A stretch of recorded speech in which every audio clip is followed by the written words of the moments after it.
নমস্কার বন্ধুরা, নতুন দিনের রান্না চ্যানেলে আপনাদের সবাইকে স্বাগত জানাই। আজকের আমি রান্না করব ডিম ভাপে কারি। সম্পূর্ণটা ভিডিওটা দেখতে থাকুন।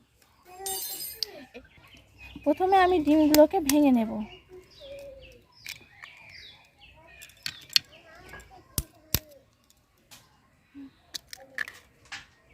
এবারে আমি ডিমে দেব পেঁয়াজ কুচি। তার জন্য আমি পেঁয়াজগুলোকে কুচি কুচি করে কেটে নেব।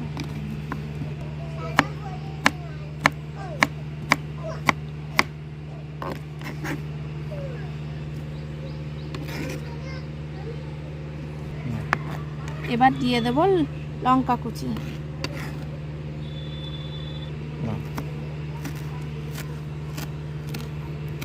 ধনে পাতা কুচি, দিয়ে দেব লবণ, দিয়ে দেব গোলমরিচ গুঁড়ো, দিয়ে ভালোভাবে ফেটিয়ে নেব।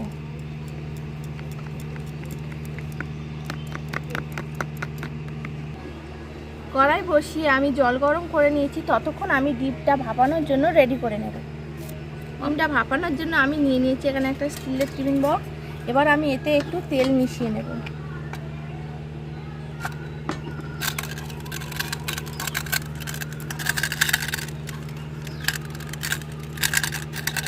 এবার আমি দিয়ে দেবো ওই ফেটিয়ে রাখা ডিমটা।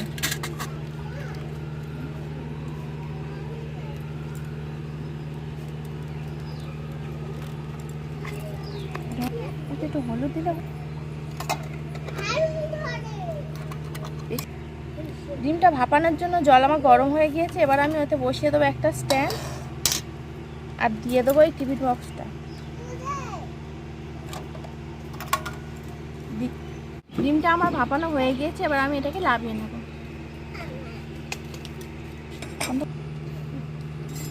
দেখুন এটা আমার কি সুন্দর ভেপে গিয়েছে। এবার আমি এটা পিস পিস করে কেটে নেব।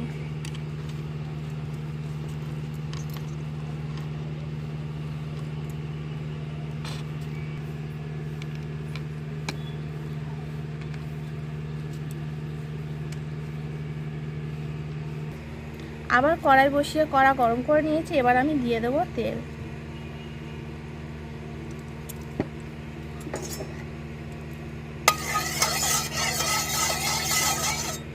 তেল গরম হয়ে গিয়েছে। এবার আমি ভাপিয়ে রাখা ডিমগুলো ভেজে নেব।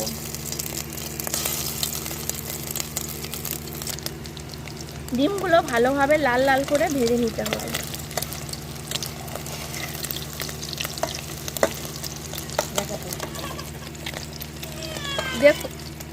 দেখুন বন্ধুরা, কি সুন্দর লাল লালভাবে ভেজে নিয়েছি আমি ডিমগুলো। আর ডিমগুলো কীরকম ফুলেও গিয়েছে দেখুন। এবার আমি একে একে ডিমগুলো লাগিয়ে নেব।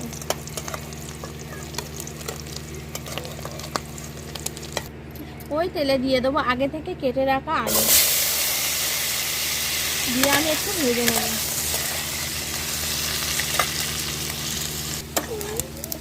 আলুটা খুব সুন্দরভাবে ভেজে নিয়েছি। এবার আমি নামিয়ে নেব। আবারও তেল দিয়ে গরম করে নিয়েছি। এবার দিয়ে দেব তেলেতে গোটা গরম মশলা বাটা, হালকা লাল হয়ে দিয়ে দেব পেঁয়াজ কুচি। পেঁয়াজটা হালকা লাল করে ভেজে নিয়েছি। এবার দিয়ে দেবো রসুন বাটা, আদা বাটা, দিয়ে হালকাভাবে ভেজে নেব।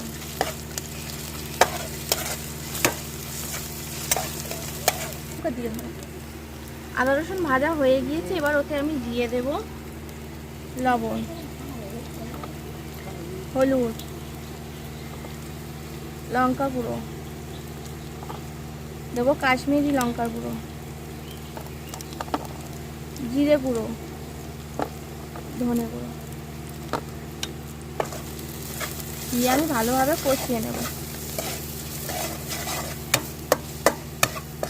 দিয়ে দেব টমেটো কুচি,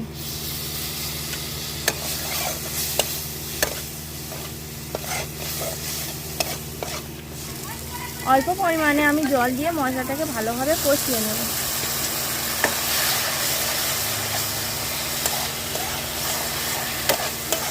মশলাটা প্রায় কষানো হয়ে গিয়েছে। এবার দিয়ে দেবো অল্প পরিমাণে চিনি, দিয়ে আর একটু কষিয়ে নেব। মশলা কষানো হয়ে গিয়েছে, এবার আমি দিয়ে দেবো আগে থেকে ভেজে রাখা আলু।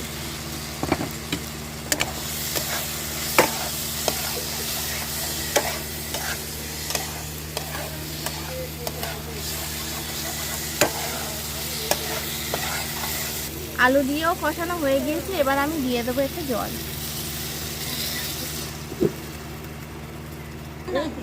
তরকারি আলু সিদ্ধ হয়ে গিয়েছে, এবার আমি দিয়ে দেবো ভেজে রাখা ডিমগুলো।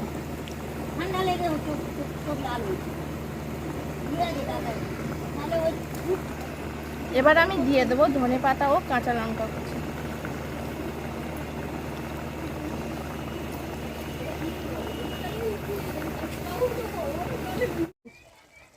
তরকারি আমার হয়ে গিয়েছে, এবার আমি দিয়ে দেবো গরম মশলা গুঁড়ো, দিয়ে আমি নাড়িয়ে নেব। এইভাবেই বাড়িতে বানিয়ে ফেলুন ডিমের ভাপা কারি, খুবই টেস্টি একটি রান্না।